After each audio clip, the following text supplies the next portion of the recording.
আসসালামু আলাইকুম বন্ধুরা, সকাল সকালে ভাবলাম যে একটু গরম ভাতের সাথে ডিম ভাজি করি। তার জন্য চলে আসলাম ছাদ বাগানে গার্লিক পাতা নেওয়ার জন্য। আর এই গার্লিক পাতার ঔষধি গুণসম্পন্ন একটা পাতা, এর গুণ বলে শেষ করা যাবে না। কিছু কাঁচামরিচও নিয়ে নিলাম সঙ্গে করে। আর এই যে ডিম নেওয়ার জন্য আমার ফার্মে চলে আসলাম। এখানে 4টে ডিম আছে, 4টে ডিম নিব। আর হচ্ছে এখানে দেখুন একটা মুরগি কিন্তু ডিম পাড়তে অলরেডি বসে আছে।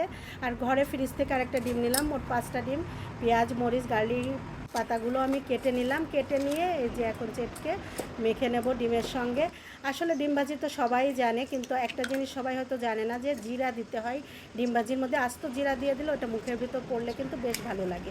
আর এই যে ডিমের খোসাগুলো কিন্তু আমি এরকম একটা ব্যাগে সবসময় সংগ্রহ করে রাখি।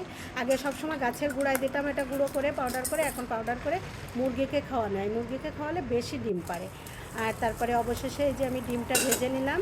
ভেজে নিয়ে উল্টাতে যেয়ে দেখুন কী অবস্থায় যে নিচে পড়ে গেল। রান্না করতে গেলে একটু একটু হবেই, স্বাভাবিক ব্যাপার।